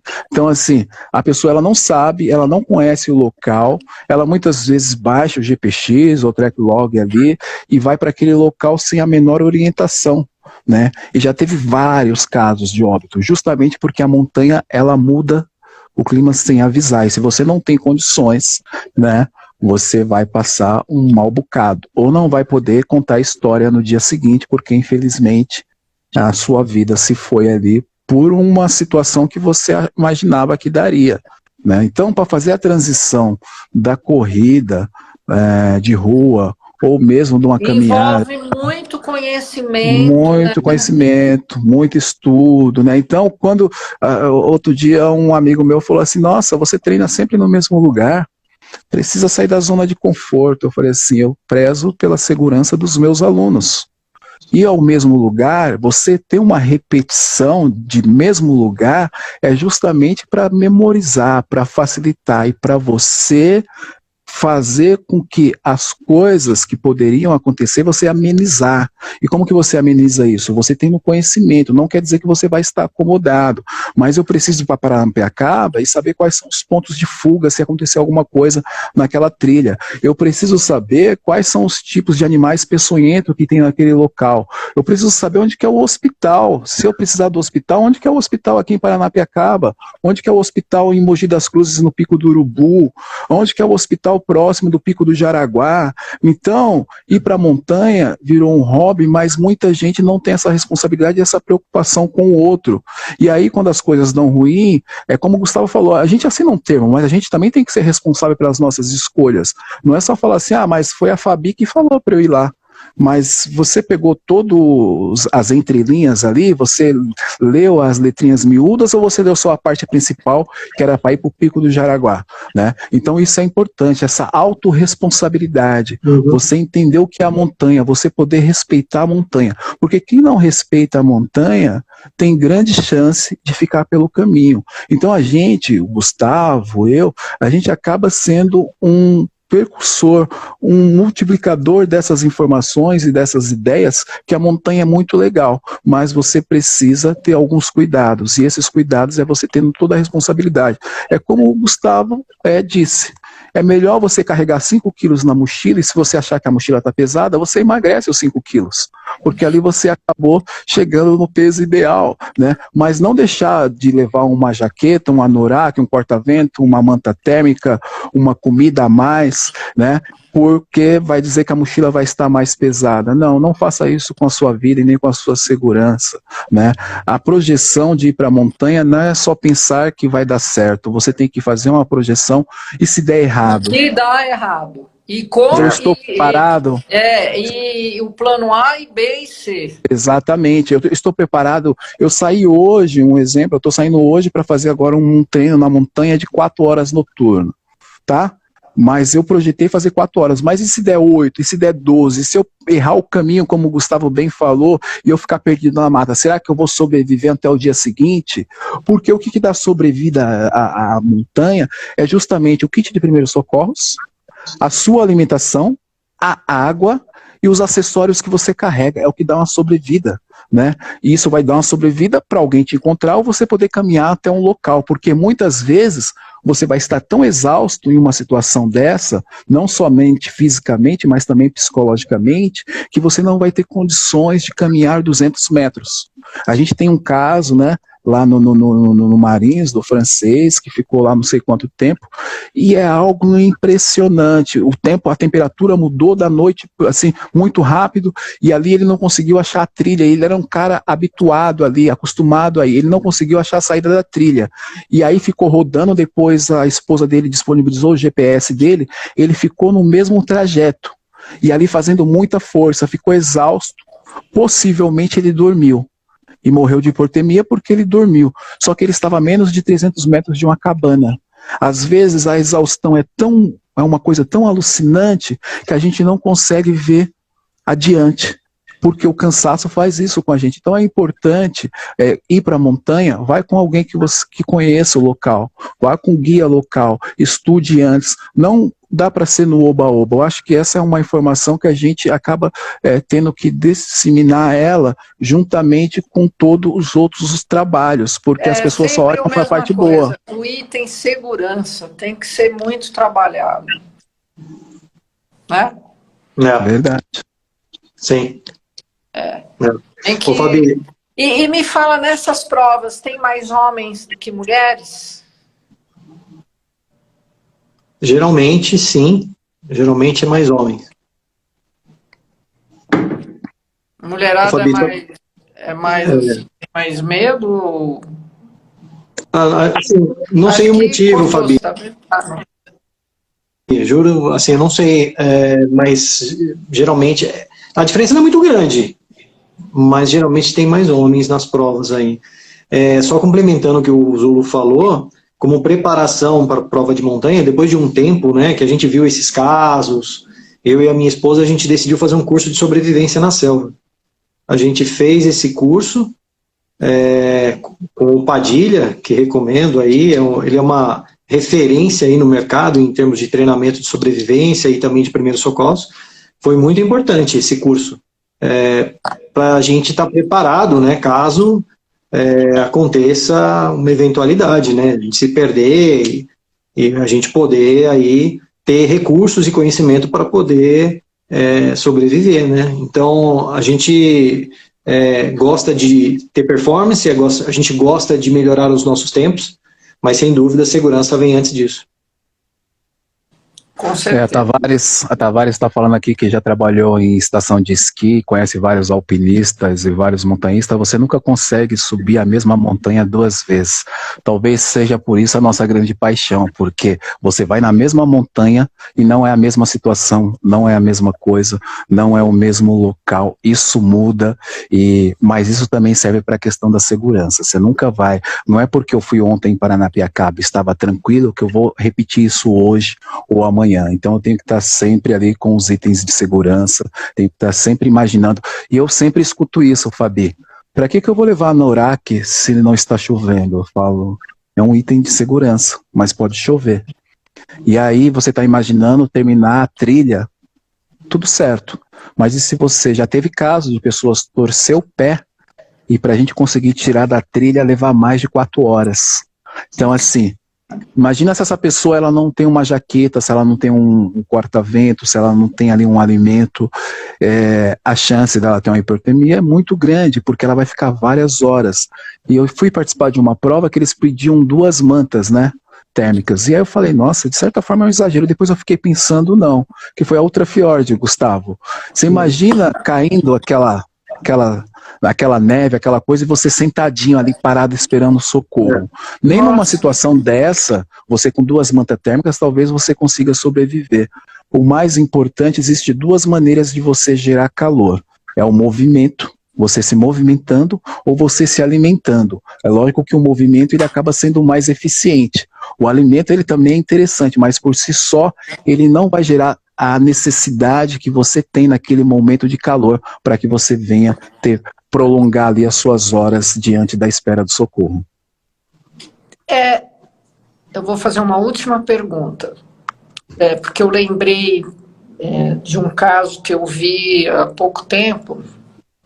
Eu provas águas abertas também, tá? Porque eu tenho muita intimidade com o mar e tal, eu me sinto super à vontade.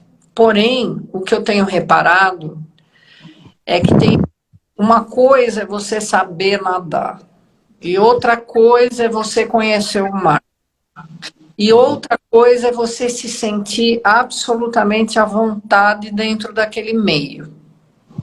Então, o que aconteceu foi que foram tirar uma pessoa que estava lá no meio, devia estar uns 400 metros da praia, não estava muito longe, tá? Essa pessoa entrou em pânico. E aí chamaram um bombeiro, porque eles têm todo uma maneira de chegar, abordar a pessoa que está em pânico, porque a pessoa que está em pânico agarra em você e afunda junto, né? 2 morrem, não 1. E eu queria saber essa parte assim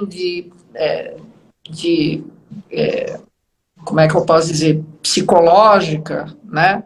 Ela também deve ser trabalhada com o esporte de vocês? Porque, por exemplo, o medo é uma coisa muito subjetiva, né? Você tem medo porque você fica imaginando, né, algo. Então, por exemplo, tem gente que vai nadar no mar e vai nadar com medo, nada bem, acha até que nada bem por causa do medo, fica com tanto medo de ver um bicho que sai nadando bem. Mas o medo acompanha essa pessoa. Eu já conversei com várias pessoas que têm isso, né, que acompanham, elas nadam com medo de ver alguma coisa. E eu queria saber se isso também pode acontecer com corrida de montanha, com esses atletas. Fabi, eu tenho algumas situações, eu tenho 2 parceiros na assessoria, que é o Milani, que ele é coach, mentor esportivo, e tem um Pinduca, que é psicanalista. E em vários momentos, o Pinduca ele é psicanalista esportivo, em vários momentos eu tive que pedir para os alunos, alguns alunos, fazerem sessões, seja com o Milani, seja com o Pinduca, porque o que acontece é que hoje o treinador, e aí você não pode entrar nessa alçada, ele acaba, se ele não tomar cuidado, ele acaba sendo um psicólogo, né, em várias situações. E eu pude perceber que tinha situações que não tinha nada a ver com a atividade física, que não tinha nada a ver com a parte de treinamento. E ali eu falei, olha, eu recomendo que você passe com fulano, né, porque não tem como você desassociar a sua mente do seu corpo. Sim. Isso não tem como. E o que você é na sua vida, você é na corrida, você é na natação, você é na modalidade que você pratica. Quando você traz alguma coisa para a sua modalidade esportiva, é porque tem alguma coisa anteriormente a isso que fez com que você tivesse essa situação. A questão do medo, seja lá do que for. Eu tenho situações de pessoas que treinam muito e estavam super bem treinadas. E ali eu percebi que algumas coisas não condiziam. Eu falava assim, não tem nada a ver com corrida. E eu pensando e olhando, falei, não, isso não tem nada a ver com corrida. É a mente dela, a mente está sabotando ela. A própria cabeça dela está colocando ela em dúvida. E aí eu tenho uma situação bem interessante agora, recente, que a pessoa chegou a atribuir a situação a um milagre divino. Ela fez 2 sessões. E aí depois o coach falou para ela, não, isso foi algo que a gente percebe que ele é mental, ele não é físico. E a pessoa falava assim para mim, nossa, eu tô com dor, eu não sei mais correr, eu não consigo descer. Eu falava assim, é impossível, não tem como você desaprender uma situação, você pode estar com menos eficiência, né? Você não pode estar tão eficiente quanto eu estava o ano passado, mas eu consigo fazer aquela atividade de uma forma um pouco mais eficiente, mas eu consigo. E aí passou com o coach e resolveu. Eu tive uma outra aluna que também, ela treina muito, corre super bem, e ali eu comecei a perceber algumas situações e encaminhei para o psicanalista, porque tinha situações que ela precisava resolver que não estava ligada nem à parte física e nem à parte esportiva, e sim à parte da vida dela que ela estava trazendo, né? A gente acaba usando o esporte, seja lá o que for, como uma válvula de escape, mas se você não está bem resolvido ali naquela situação, pode ser que aqui também esteja mal resolvido. A gente acaba fazendo o que a gente chama de transferência, e muitas vezes sem saber que nós estamos transferindo essa situação para a prática esportiva, né? Então você precisa estar bem ajustado. Eu acho que isso diz a respeito não só ao esporte, né? Eu já percebi isso, inclusive, no ambiente de trabalho. Sim, com certeza. Que a pessoa transfere mesmo. E até mesmo porque, né, Fábio, principalmente nesse momento que a gente vive, nesses 2 últimos anos aí, que a gente vem vivendo dentro dessa pandemia, queira sim, queira não, o enclausuramento ali, o não permitir que você pudesse abraçar, sair, isso causa ali uma certa reação à nossa parte mental. Então, que ninguém está ali intacto que venha a acontecer essas situações, mas é algo que eu percebi que aumentou bastante, né? E aí, para não ficar... Por quê, Fabi? A gente tem que tomar muito cuidado quanto a treinador, quanto a líder, alguma situação assim, porque é muito fácil você ser reativo a uma situação.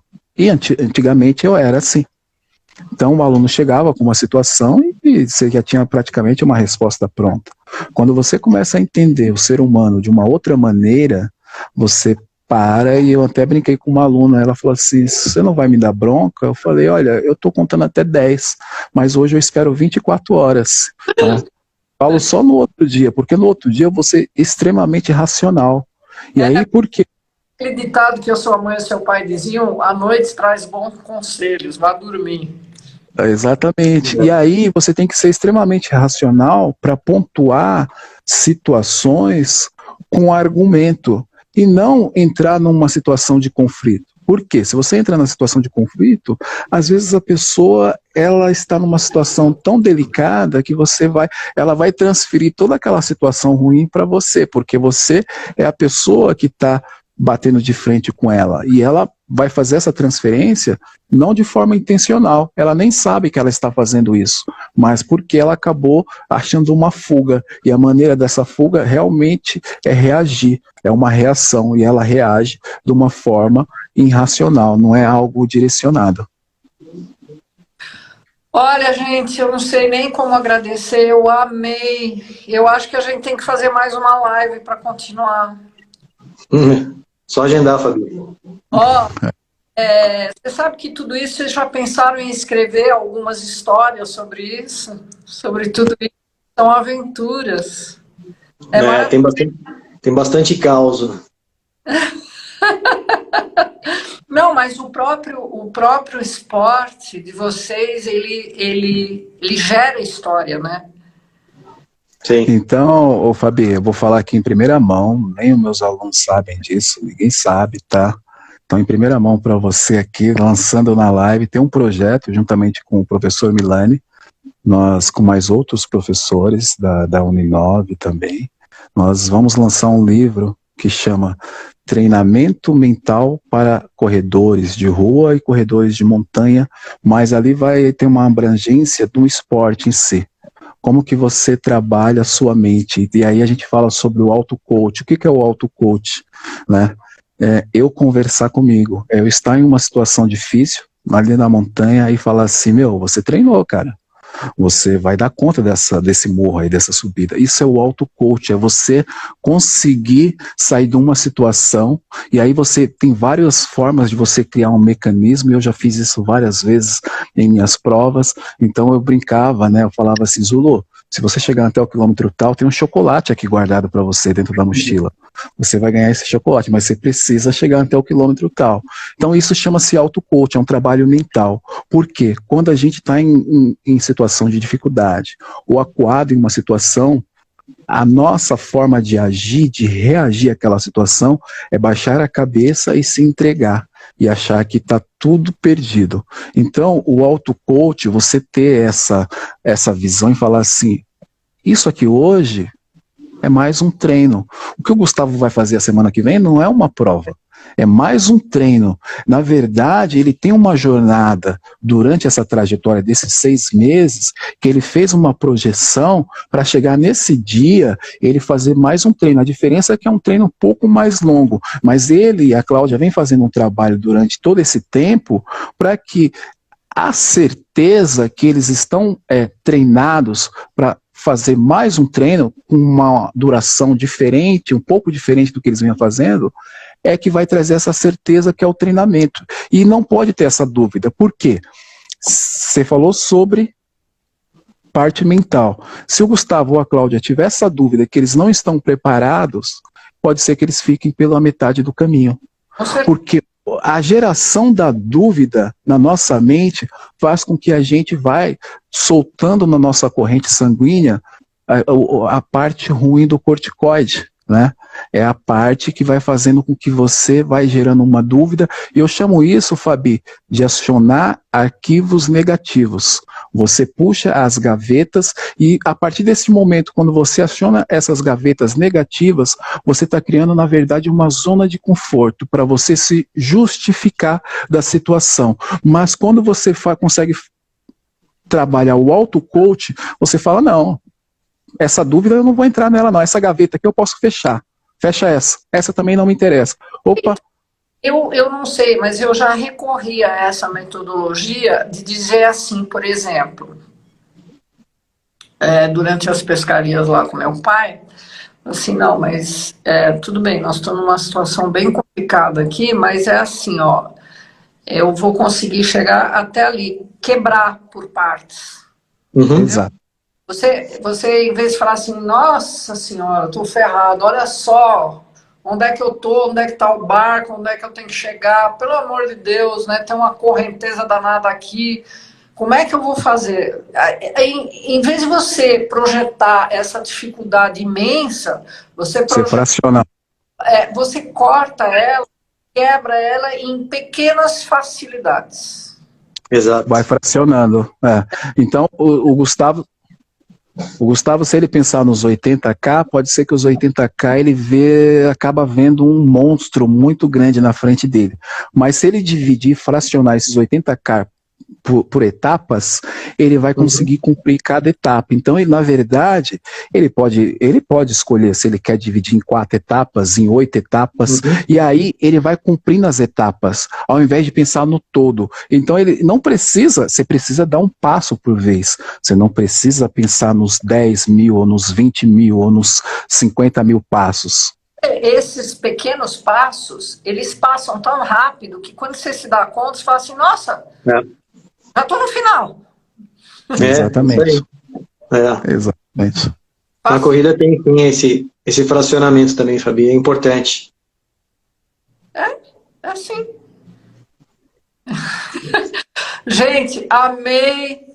Olha, eu gostaria muito de convidá-los e de combinar com vocês um outro. Eu vou ter um canal no YouTube e eu adoraria fazer um programa com vocês no YouTube e tal, porque, nossa, é muito enriquecedor tudo isso, sabe? Muito bacana mesmo. É um transporte para um outro mundo que a gente desconhece, né?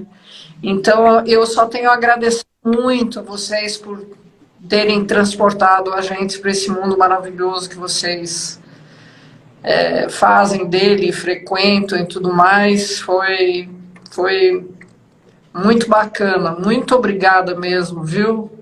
Imagina, Fabi. Obrigado você pelo convite. The best, viu?